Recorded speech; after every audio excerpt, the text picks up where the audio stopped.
314 hablamos de sensores. Su misión, controlar, medir y avisar. Están por todas partes, en casas y en coches, desde el espacio al fondo del mar. Nos alertan de tsunamis, contaminación y crecidas de ríos. ¿Qué aplicaciones futuras tendrán los sensores? ¿Qué ventajas ofrecen los sensores en red?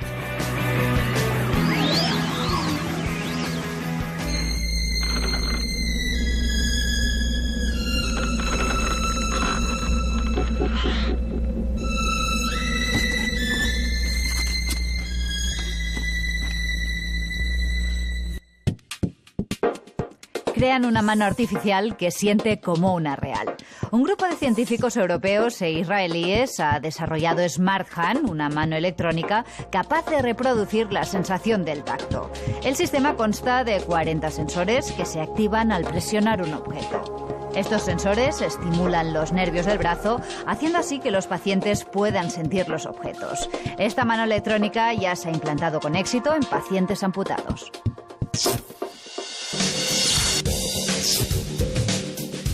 Las cámaras harán fotografías de alta resolución y grabarán vídeo a alta velocidad. Un grupo de científicos de la Universidad de Oxford ha desarrollado un sensor que obtiene imagen fija y de vídeo al mismo tiempo. Esta nueva tecnología podría comercializarse en breve en cámaras fotográficas comunes y en otros dispositivos más específicos como sistemas de seguridad, control de producción y circuitos de televisión.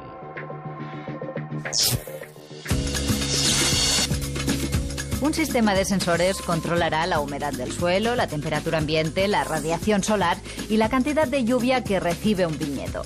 En la Universidad de La Rioja han elaborado este sistema inalámbrico que recoge estas características que influyen en la maduración de la uva. Los datos se envían por radiofrecuencia a un ordenador de la bodega. Así los enólogos pueden vigilar paso a paso la evolución del vino para obtener los mejores caldos.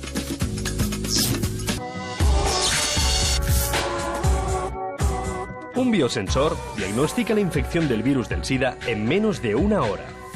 Este dispositivo portátil consta de una red de microelectrodos y una proteína que cambia su actividad en presencia de anticuerpos del VIH en una muestra de sangre. Un grupo de científicos de la Universitat Autònoma de Barcelona y el Centro Nacional de Microelectrónica han creado este sistema que es especialmente útil en áreas geográficas con pocos recursos médicos.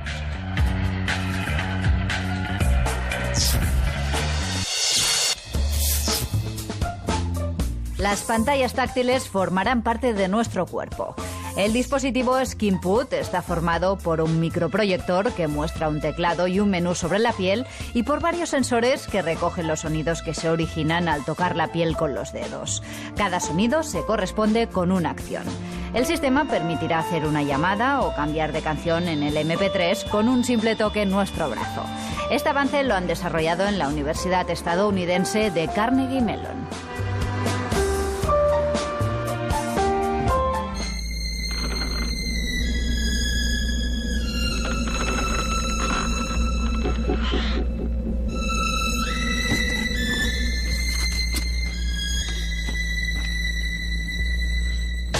Cualquier tecnología suficientemente avanzada es indistinguible de la magia. Eso dijo el científico británico Arthur C. Clarke. En 1940, George Jenkins buscó una solución para las colas que se producían en la entrada de su supermercado. Así inventó la primera puerta automática que se abría sin necesidad de empujarla. A los clientes les parecía magia, pero en realidad el truco estaba en un sensor que Jenkins había instalado y que se activaba cada vez que alguien se acercaba a la puerta. En 1980 salieron los primeros coches con airbag. Si no se fabricaron antes es porque no se sabía cómo detectar automáticamente cuando se producía una colisión. Pero entonces se inventaron los sensores capaces de detectar el impacto. Una tecnología muy avanzada en su día, pero que hoy está incorporada en muchos teléfonos móviles. Los coches y los edificios inteligentes están hoy llenos de sensores que funcionan como los ojos o los oídos de ordenadores. Hay sensores que son capaces de recoger todo tipo de información del entorno y que, conectados entre sí en red, prometen ser la solución a muchos de nuestros problemas. El tráfico, la contaminación o la detección de incendios pueden mejorar con las redes sensoriales. ¿Cómo? Se lo preguntamos a David Gascón, ingeniero informático y fundador de la empresa Libelium, surgida de la Universidad de Zaragoza y que se dedica al diseño de redes sensoriales que se comunican entre sí. David sorprende por su juventud y cree que todo lo que tocamos, vemos y sentimos puede digitalizarse y pasar al mundo de los ordenadores gracias a las redes de sensores. Ya no solo los ordenadores se conectan a Internet, los árboles, las neveras y las farolas también. David nos lo explica. David, ¿qué es un sensor? Bueno, un sensor podríamos denominarlo como un material o un compuesto que varía cuando las condiciones de su entorno o las condiciones que inciden en él o con las que él interactúa, pues sufren un cambio. Este sensor que tenemos aquí, por ejemplo, ¿qué mide o qué detecta? Este es un sensor infrarrojo y lo que detecta son mamíferos, podríamos decir personas, animales, con un radio de 6-7 metros para detectar, por ejemplo, redes de seguridad, redes de presencia. Lo que hace es detectar variaciones en el espectro infrarrojo. En este caso vemos una antena. ¿Para qué sirve la antena en los sensores? Sí, esta es la unidad central, digamos, de transmisión, porque los valores que están distribuidos por todos lados de nada sirven si no somos capaces de sacarlos, ¿no? Entonces sería un poco como una puerta de enlace del mundo analógico, del mundo sensorial, del mundo, digamos, real, al mundo digital, a esta especie de mundo digital que nos hemos creado nosotros, que son las redes de información. En una ciudad, por ejemplo, ¿qué utilidad práctica tendría una red de sensores? Bueno, la verdad es que las aplicaciones son tantas como sensores y luego tantas como combinaciones, ¿no? Primero, pensamos en una ciudad y siempre los niveles por ejemplo, de contaminación. Es cierto que hay muchos sensores, por ejemplo, tenemos aquí, estos son sensores de gases que miden, por ejemplo, concentraciones de NO2, de CO2 en el ambiente y nos pueden dar la concentración no de la ciudad entera, que eso ya se sabe desde hace mucho tiempo, sino de una determinada calle, un determinado lugar, una salida de un local. O sea, cosas muy, muy específicas, muy concretas, que es donde de verdad tienen valor el colocar pequeños sensores muy distribuidos, ¿no? Para dar información de muchos puntos. Eso sería una posible aplicación en ciudades. Otra, por ejemplo, son la detección de pérdidas de energía y de agua en la red de tuberías, porque ahora mismo es muy difícil controlar las fugas en cada una de las partes, puesto que no hay una forma de monitorizar cada una de las tuberías en las calles, ¿no? Porque son puntos de control que están a mucha distancia. Entonces, teniendo pequeños puntos de sensorización distribuidos, podemos detectar pequeñas variaciones en las presiones y luego, es decir, podemos hacer un uso más óptimo de los recursos. Igual con la energía. Hay veces que hay motores, farolas, puntos de luz que están consumiendo mucha energía y que realmente no se detectan porque no tenemos más que un gasto global. Entonces, con sensores, por ejemplo, de consumo de corriente en determinados puntos, podemos controlar muchísimo mejor cómo se están utilizando los recursos dentro de la urbe. ¿Se puede pensar en una ciudad inteligente que sepa dónde hay sitios para aparcar, por ejemplo, con esos sensores? Sí, bueno, eso es algo más mundano y más interesante a día de hoy, ¿no? El controlar dentro de una ciudad, por ejemplo, los sitios. Si tú vas al centro y dices, ¿tendré sitio en esta calle para aparcar? ¿O cuál es la calle donde tiene más sitios libres, ¿no? Eso también se está haciendo actualmente con sensores de variación en el campo magnético, porque un coche a día de hoy pues, es un objeto eminentemente metálico. Entonces, cuando está situado en un determinado lugar, pues hay una variación inicialmente de ese campo magnético, pues como un imán, ¿no? Cuando le pones un objeto, él sabe, ¿no? Que el campo magnético va a sufrir una variación, luego se estabiliza, pero eres capaz de detectar, oye, alguien ha aparcado ahí, o incluso en calles que se están, digamos, en movimiento con tráfico, de contabilizar y saber la congestión que hay, no tanto en un bloque, sino por calles. Es decir, el saber cuántos coches hay en una determinada calle, cuántos han pasado por un punto, cuántos han salido, y la congestión en tiempo real nos puede ayudar, pues también a un poquito prevenir, intentar que fluya un poco mejor, ¿no? Detectar y prevenir este tipo de situaciones. Las redes de sensores tienen aplicación en casa. Podemos pensar en la nevera conectada con la cafetera, por ejemplo.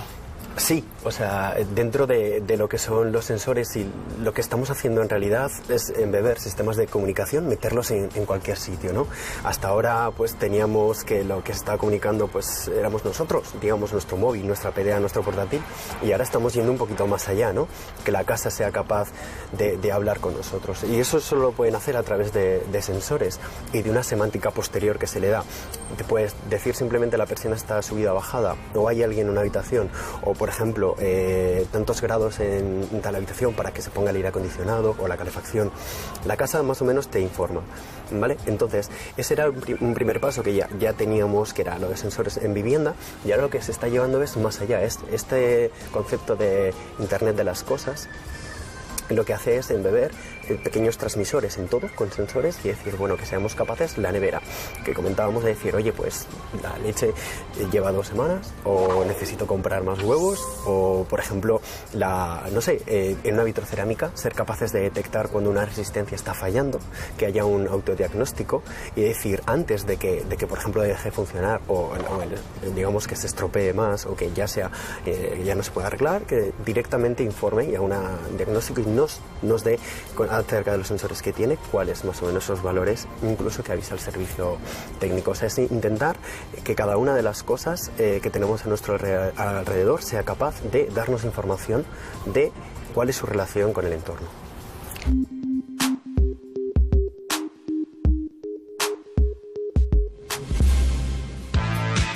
¿Qué es un sensor de comportamiento? Es un sistema formado por sensores de movimiento, láseres, cámaras y detectores de retinas. Los sensores de comportamiento identifican e interpretan las microexpresiones faciales, el grado de transpiración, la dilatación de la pupila y las formas de moverse de una persona. Todos estos datos permiten predecir el comportamiento futuro de un individuo al delatar actitudes sospechosas y peligrosas. Estos sistemas podrían implantarse en los aeropuertos. ¿Una nariz electrónica supera a la humana? No, al menos de momento.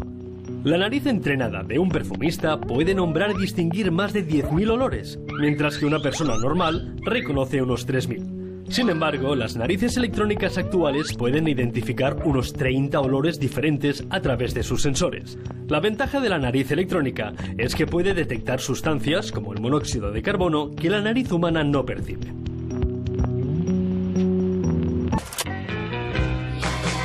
¿Qué son los sensores corporales? Estos sensores controlan en tiempo real el estado de salud de una persona. Proporcionan datos continuos de la presión arterial, el colesterol o el nivel de azúcar en la sangre. Además, permiten detectar la aparición de una enfermedad cuando un individuo empieza, por ejemplo, a desarrollar un cáncer y solo tiene unas pocas células tumorales. También permiten controlar la evolución de enfermedades ya diagnosticadas como alteraciones cardiovasculares.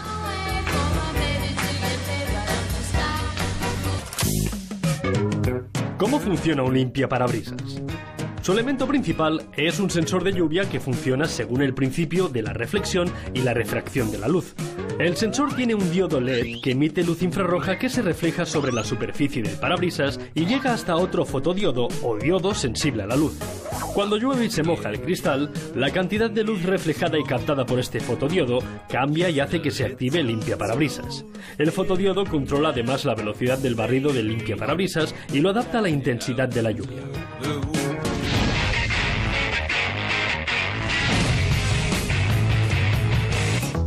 Estamos en la era de las exploraciones espaciales, pero algunos de los misterios todavía por resolver permanecen en la Tierra, en las profundidades de los océanos. De aquí nació la idea de Geostar, un laboratorio submarino situado en las aguas del Golfo de Cádiz a más de 3.000 metros de profundidad y a 90 kilómetros de la costa. Esta instalación, única en Europa, está equipada con diferentes tipos de sensores. Geostar contiene, entre otros sensores, un geófono como el que tenemos aquí en mi mano, que es el que va equipado en los sismómetros marinos y que van a registrar las ondas sísmicas que van por el fondo del mar y por el subsuelo marino. El laboratorio está situado en una zona con actividad sísmica moderada y puede detectar tsunamis en la costa oeste de Europa y África.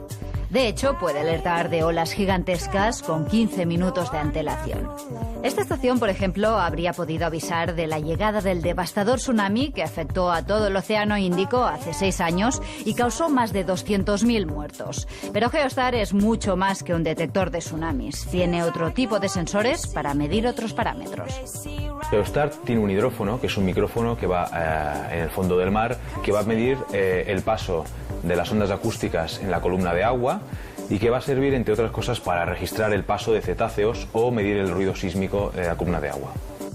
Los datos captados por los sensores los recoge una boya y los envía vía satélite a las agencias nacionales de seguridad y a los 20 centros de investigación que trabajan en el proyecto. Pero hay otro laboratorio submarino en Vilanova i la Geltrú, en Barcelona, que transmite en tiempo real a través de Internet los datos del fondo marino obtenidos por los sensores. Esta plataforma, conocida como OPSEA, está situada a unos 4 kilómetros de la costa. Cuando se hizo la instalación del observatorio, se realizó la colocación de un cable mixto de energía y de fibra óptica que nos permite, por un lado, alimentar, ¿no?, y llevar electricidad a los instrumentos que hay en el observatorio, y la fibra óptica pues, nos permite comunicarnos con el observatorio y recoger los datos como si el observatorio estuviese integrado dentro de la red informática de todo el laboratorio. La instalación submarina está conectada con el Centro Tecnológico de la Universitat Politécnica de Cataluña en Vilanova i la Geltrú. Por ejemplo, aquí vemos en directo lo que ocurre a 20 metros de profundidad. Gracias a sus sensores se pueden conocer y predecir fenómenos como la contaminación o el cambio climático. Y por otro lado tenemos un CTD que nos permite recoger temperatura, conductividad y salinidad del agua, que son parámetros que, una vez disponemos de largas series temporales, es decir, cuando tenemos mucha información durante muchos años, ¿no?, pueden ayudar a entender pues, el calentamiento de los mares, ¿no?, que eso afecta al cambio climático.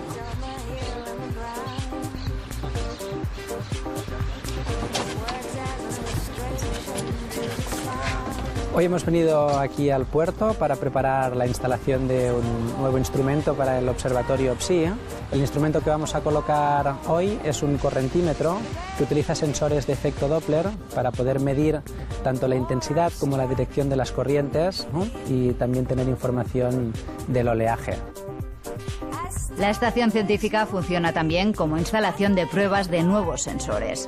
El observatorio forma parte de la red ESONET de observatorios submarinos europeos y se ha diseñado para desarrollar nuevos dispositivos.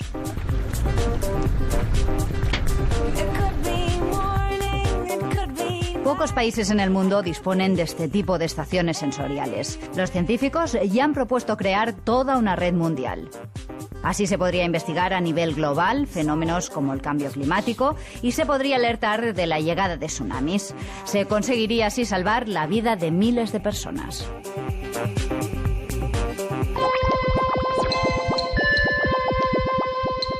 El alcoholímetro. A principios de los años 30, la ley seca imperaba en Estados Unidos. Y fue precisamente entonces cuando el químico Rolla Harger inventó una manera fácil de medir el nivel de alcohol en sangre de una persona. No le hizo falta ningún sensor o sistema complejo. Simplemente un globo y una mezcla química le servían para descubrir al que se había tomado una copa de más. Al soplar, el globo cambiaba de color y cuanto más oscuro se ponía, más alcohol había ingerido esa persona. En la noche vieja de 1938, los policías norteamericanos de Indianápolis hicieron el primer control de alcoholemia a pie de carretera. Hasta entonces eran necesarios costosos análisis de sangre y orina para averiguar si una persona había bebido. Por eso no salía rentable hacer controles. En España los alcoholímetros no se empezaron a usar hasta los años 70. Antes de que se pudiera medir exactamente el alcohol en sangre, eran los ojos vidriosos y el andar tambaleante los que delataban al borracho. David, ¿en el día a día nos cruzamos con más sensores de los que nos damos cuenta realmente? Sí, la verdad es que llevamos bastantes años en la vida ha habido ya uso de este tipo de tecnología, lo que pasa es que no como una red de sensores propia, ¿no? Sino, por ejemplo, imaginemos cuando salimos de casa por la mañana, vamos a hacer la compra al supermercado, ese mismo sensor que te abre las puertas, que detecta que hay un objeto enfrente, ¿no? Una persona en este caso, pues el sensor de infrarrojos perfectamente. O cuando pues vamos al ascensor y vemos que se bloquea porque hay una sobrecarga, es precisamente porque hay otro sensor de peso, ¿no? Entonces, digamos que los sensores llevan mucho tiempo con nosotros, acompañándonos, facilitándonos la vida y sobre todo en temas de seguridad. El mismo sensor, por ejemplo, que llevan los vehículos de choque que hace que salte el airbag, un sensor, pues también tiene, digamos, un umbral que a través de X, digamos, newtons de fuerza es cuando hace que salte, ¿no? Y no antes. Entonces han estado siempre para, digamos, un poco protegernos e intentar que no hubiera valores que pudieran ser nocivos para nosotros. Después ya otro de los sensores que se están integrando, que además ahora están obteniendo un tamaño mínimo, es el tema del GPS. Y es que el GPS tenemos que verlo como un sensor, que en realidad lo es, porque la latitud, la longitud, por ejemplo la altura o incluso la velocidad que llevamos no son más que parámetros que podemos aprovechar para conocer en un momento determinado pues cómo nos estamos comportando dentro de que nos movemos en un coche o andando por la calle, pero son todo datos que nos da el ambiente por estar en un sitio determinado. En los teléfonos móviles, ¿qué sensores acabarán integrándose?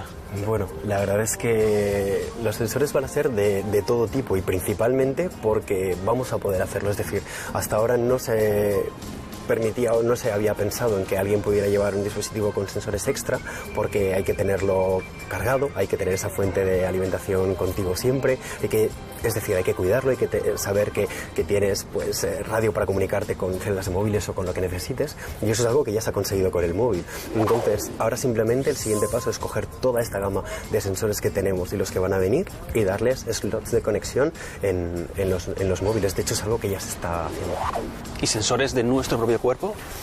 ¿Medir lo que nos pasa internamente? Sí, esa sería digamos la fase final, lo que más nos va a costar, que es un poco sensores biométricos en el tema pues de tasa cardíaca, pulso oximetría, temperatura de piel, o sea, en un caso para ver cuán óptimos estamos cuando hacemos no solo ejercicio, sino cuando hemos sufrido una enfermedad y tiene que tener una monitorización ese paciente. Entonces eso a través del móvil es una de las cosas más acertadas que ya se está investigando en integrar los sensores biométricos en el teléfono móvil. Esta idea del Internet de las cosas, que se escucha a veces, ¿qué significa? ¿Qué hay detrás de eso? Pues dicen que quieren dar una dirección IP a cada objeto en el mundo, ¿no? Decían con el nuevo protocolo, con IP versión 6, se supone que cada cosa que tengamos, ¿no? Cada ropa, cada teléfono, el vaso, la copa, el microondas, todo quieren tenerlo un poco accesible, sería la palabra. Llegar a hacerle, tener como un microprocesador y un transmisor embebido y ser capaces de comunicar todo con todo. Obviamente todo tiene un límite y todo tiene una razón de ser y un sentido, pero el concepto que hay detrás es en que si hemos conseguido interconectar miles de millones de ordenadores, pues ahora el siguiente punto es las cosas que nos rodean, meterlas en el mundo de Internet, ¿no? Hacerlas partícipes. ¿Qué es lo que un sensor nunca podrá medir o detectar?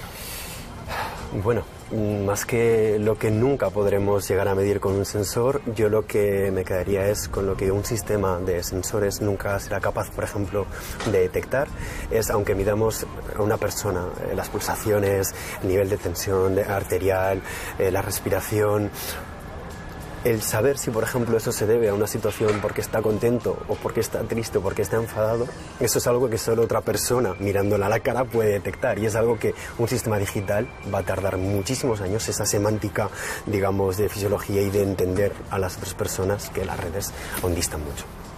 Y ahora, para terminar, si tuvieras que dejar una idea clara, algo que todo el mundo comprenda sobre los sensores y las redes de sensores, ¿qué sería?